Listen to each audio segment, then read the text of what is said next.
Doctor அவர்களை தலைமை ஏற்று நடத்தி கொடுக்குமாறு கேட்டுக்கொள்கிறேன். பள்ளியின் கடலாய் ஆசிரியர் சு. பிரசாந்த் அவர்களின் வருக வருகிற வரவேற்கிறேன். மேலும் இவ்விழாவை சிறப்பிக்க வருகை புரிந்திருக்கும் இருபால் ஆசிரியர்களையும் வருக வருகிற வரவேற்கிறேன்.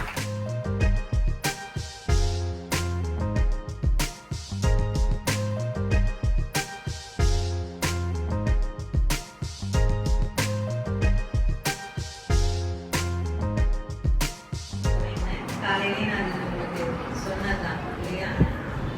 அந்த நிகழ்வு என்றைக்குமே இந்த பள்ளியில் படித்த அந்த நிகழ்வு என்றைக்குமே உங்களுக்கு ஒரு மறக்க முடியாத ஒரு மனசுல பசுமையாக என்றுமே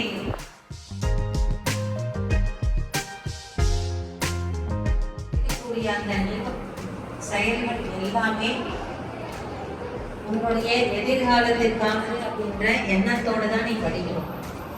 அதுதான் உன்னை உயர்ந்த நிலைக்கு செல்லும். எப்பவுமே எண்ணங்கள் மலேசிய பழமொழி தடைகள் மேலே இருந்தால் ஊர்ந்து செல். தடைகள் மேலே இருந்தால் ஊர்ந்து செல். கீழே ஊர்ந்து படுத்துட்டு போய் தாண்டி போயிருந்து அர்த்தம். தடைகள் கீழே இருந்தால் தாண்டி செல். உனக்கு தடைகள் கீழால இருக்குது. அப்ப என்ன பண்ணி போகும்போது அது ஒரு ஜம்ப் பண்ணி போயிருவியா? அது மாதிரி உனக்கு வாழ்க்கையில் பாத்தீங்கன்னா எண்ணற்ற இடர்பாடுகள் வந்து கொண்டேதான் இருக்கும். மனிதன் என்று பிறந்து விட்டால் நமக்கு இடர்பாடுங்கிறது வரும். அது உனக்கு மட்டும் விதிவிலக்கு இல்லை, எங்களுக்கு விதிவிலக்கு இல்லை, எல்லாருக்கும் இருக்கு. அப்போ இந்த மலேசிய பழமொழியை ஞாபகத்தில் வச்சுக்கோங்க. எப்பவுமே உனக்கு ஏற்படக்கூடிய இடர்பாடுங்கிறது தற்காலிகமானதான், ஒரு நிரந்தரமானது கிடையாது. ரொம்ப கஷ்டமான ஒரு செயல் நடந்துருச்சு அப்படி ஃபீல் பண்ணலாம், ஆனா அது தற்காலிகம் தான். எப்படி பனித்துளி சூரியன் வந்தோம்னா என்ன ஆயிருக்கு?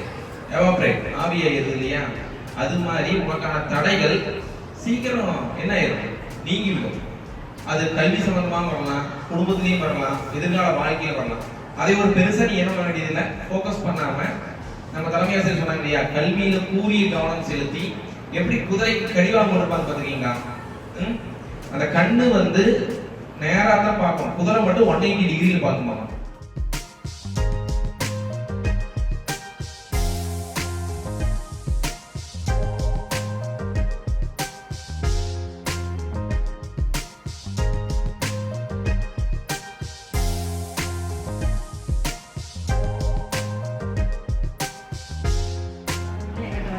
அப்பவே நான் முடிவு பண்ணிட்டேன், கண்டிப்பா அந்த செட் 8வது வரைக்கும் நல்ல ஒரு இதாக போவாங்க அப்படின்ட்டு. சரியா? அவங்களை பற்றி 6ஆம் நான் மதிப்பீடு செஞ்சுட்டேன். அந்த அளவுக்கு நல்ல ஒரு ஸ்டூடெண்ட்ஸாக இருக்கிறீங்க. இன்னைக்கு வரைக்கும் அதை நல்லா காப்பாற்றிட்டீங்க. இதே போல வெளியில் போனால் என்ன செய்யணும்? நல்ல ஒரு இது பேர் வாங்க.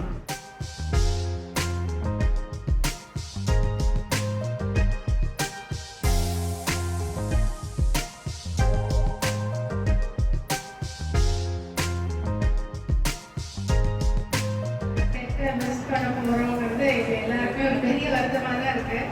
அவ்வளோ ஒரு அற்புதமான ஒரு செட்டு. எல்லா விதத்துலையுமே நீங்கள் கோஆப்ரேட்டிவாக இருந்தீங்க. டிசிப்ளினில், ஸ்டடீஸில், எல்லாத்துலேயுமே நாங்கள் சொன்னதை கேட்டு ரொம்ப ஒரு அற்புதமான செட்டாக இருந்தீங்க. நீங்கள் எங்கே போனீங்கனாலும் நம்ம ஸ்கூலுடைய நேமை கண்டிப்பாக காப்பாற்றிருந்தீங்க. எங்கே போனாலும் நீங்கள் ஸ்டூடெண்ட்ஸ் அப்படிங்கிற நேமை நீங்கள் காப்பாற்றிங்க. தெரிஞ்சுருவீங்களா? ஓகேவா?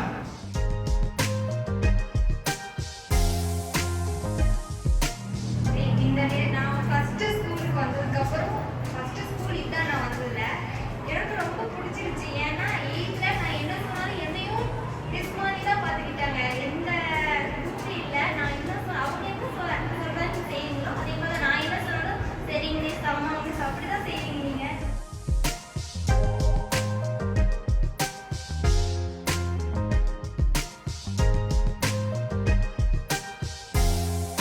வாழ்நாள் வளமுடன். சரியா? வாழ்க்கையில் நீங்கள் எல்லா வளமும் நலமும் பெற்று நீடூழி சந்தோஷமாக வாழும். உங்களுடைய வாழ்த்துக்களை தெரிவித்துக் கொள்கிறேன். 2வது, நம்ம ஆசிரியர் எல்லாமே முதலே பேசிட்டாங்க இல்லையா? நீங்கள் அருமையான ஒரு செட்டு, அதில் சந்தேகமே இல்லை. 2வது, உங்களுக்கு எல்லா வாய்ப்புகளுமே இறைவன் அவர்களால் அருமையாக கிடைச்சிடும். சார் சொன்னது உங்கள் செட்டுக்கு இப்போ கொரோனா பேட்ச் நிறைய பேர் நிறைய இந்த வாய்ப்புகளெல்லாம் அனுபவிக்காமையே போயிட்டாங்க. ஆனால் நீங்கள் அப்படி இல்லை, எல்லாமே முழுமையாக அனுபவித்து ஒரு என்ன சொல்றது மல்டி பர்சனாலிட்டியாக உங்களை வளர்த்துக்கிறதுக்கான வாய்ப்பு கிடைச்சிருக்கு. இல்லையா? இப்போ ஒரு ஸ்கூலில் பார்த்தீங்கன்னா ஒரு ஸ்கூல்னா மார்க் மட்டும் வாங்க வைப்பாங்க, ஒரு ஸ்கூலில் விளையாட்டில் மட்டும் பெஸ்ட்டாக வருவாங்க இல்லையா? ஒவ்வொன்றா பேச்சில் இங்கே அப்படி இல்லை. நம்ம படிப்போம் உங்களுக்கு பல்வேறு விதமான ஆளுமைகளை வளர்க்கக்கூடிய வகையில் எல்லா வாய்ப்புகளுமே உங்களுக்கு கிடைச்சது. அதை யாருமே பயன்படுத்திக்கிட்டீங்க, ரொம்ப நல்லா பயன்படுத்திக்கிட்டீங்க. இதே மாதிரி ஸ்கூலில் ஃபேர்வெல் அப்படின்னு வச்சுருக்கீங்க இல்லையா? இதே மாதிரி அடுத்து 12th முடிச்சு ஒரு ஃபேர்வெல் வைப்பீங்க, காலேஜ் போய் ஒரு ஃபேர்வெல் வைப்பீங்க.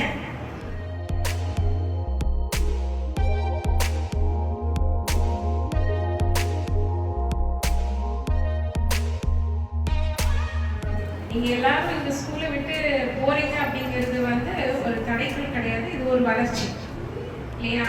அடுத்தது வந்து இப்போ நம்மளுடைய எஜுகேஷன் டிபார்ட்மெண்ட்டில் பார்த்தீங்கன்னா காலேஜ் படிக்கிற பெண் குழந்தைங்களுக்கு புதுமை திட்டம், அதில் ஸ்டைஃபண்ட் கொடுக்குறாங்க, மாதம் 1000 ரூபாய். அதே மாதிரி நம்ம சிஎம் இப்போ ரீசெண்டாக அனௌன்ஸ் பண்ணியிருக்கிறாரு, காலேஜ் படிக்கக்கூடிய ஆண் குழந்தைகளுக்கு தமிழ் மகன்.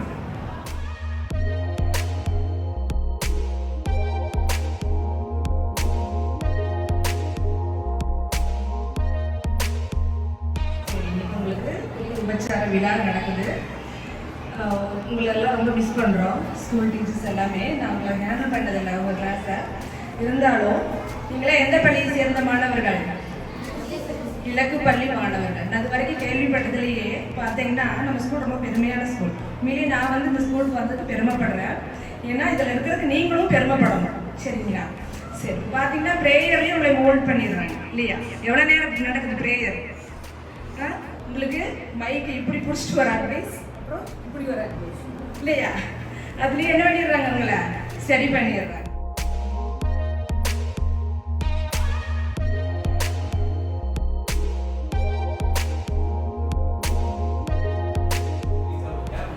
டீச்சர்ஸ் நிறைய அட்வைஸ் பண்ணாங்க. சரி, அதே போதும், நீங்கள் ஃபாலோ பண்ணிங்கனாலே போதும். சரியா? All the best. கணிதா மிஸ்டர் படிச்சவங்க யாராவது இருக்கீங்களா?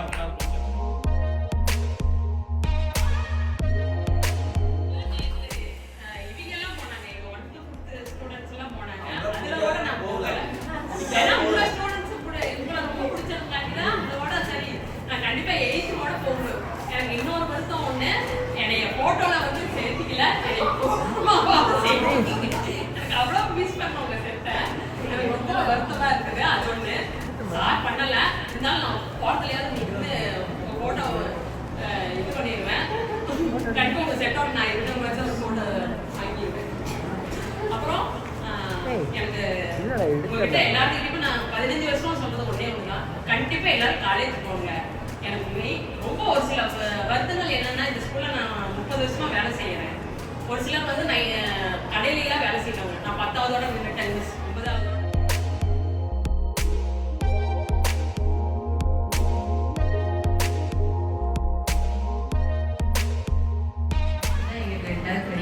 வருத்தமாக இருக்குது. எல்லாம் உங்களோட அருமை பெருமையெல்லாம் சொல்லும்போது ரொம்ப வருத்தமாக இருக்குது. இருந்தாலும் பரவாயில்ல. இப்போ எல்லா உங்களுக்கு டீச் பண்ணுறாங்க, டீச்சர் சொன்ன போது நான் ரொம்ப சந்தோஷப்பட்டேன்.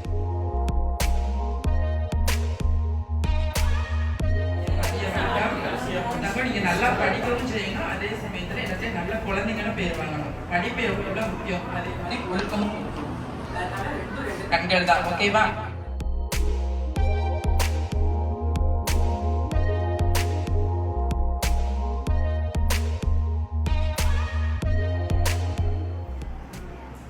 நான் இந்த ஸ்கூலுக்கு வந்த போது இந்த ஃபர்ஸ்ட் செட்டிங்ல தான் 3rd 4th 2 வருஷம் ரொம்ப ப்ரௌடாக இருக்கு. எல்லாரும் சொல்றது பார்க்கலாம், நல்லா படிக்கிறீங்க, நல்ல செட்டு.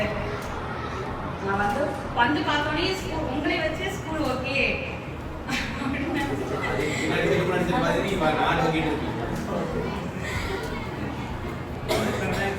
அடுத்ததான் டீச்சர் சார் எல்லாருமே சொல்லிட்டாங்க, எப்படி இருக்கணும், எப்படி படிக்கணும், எப்படி லைஃப் கொண்டு போகணும், எல்லாமே சொல்லிட்டாங்க. சின்ன எப்போதுமே வந்து படிப்பு மட்டும் என்றைக்குமே வந்து விட்டுறக்கூடாது. நம்மளை அடுத்த நிலைக்கு எடுத்துட்டு போகுது எது? படிப்பு ஒன்று தான் நம்மளை அடுத்த லெவலுக்கு எடுத்துட்டு போகுது. ஒன்றையும் மட்டுமல்ல, உன்னை சார்ந்தவர்கள் அத்தனை பேத்தையுமே என்ன பண்ணணும், படிப்பை அடுத்த லெவலுக்கு கொண்டு போகணும். சரியா? படிப்பை மட்டும் எப்படியுமே விட்டுறாதீங்க. அதே மாதிரி நல்லா சொல்றது எப்போது சொல்லுவேன், கிளாஸ்ல உள்ள எல்லாத்துக்குமே தெரியும். ஃபர்ஸ்டே நம்ம எண்ணங்களை எப்படி தூக்கி போடணும், நம்ம இலக்க மேல உயரமா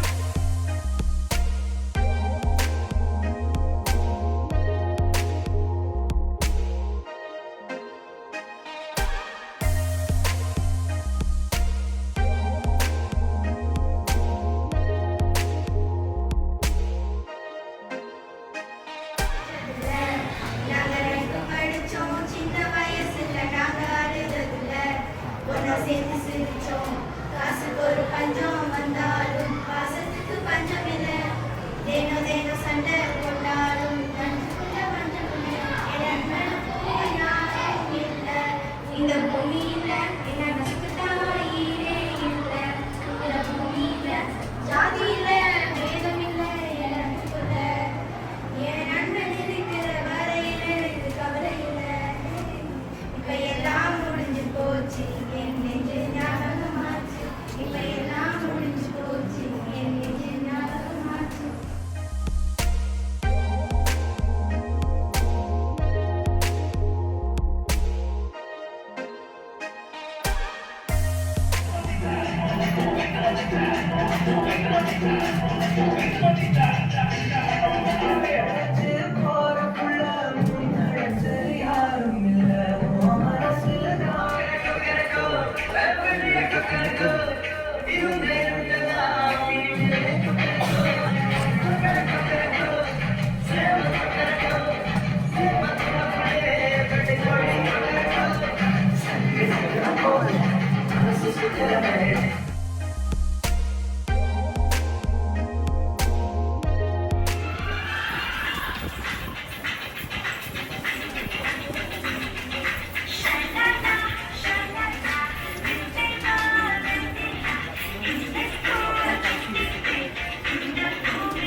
Better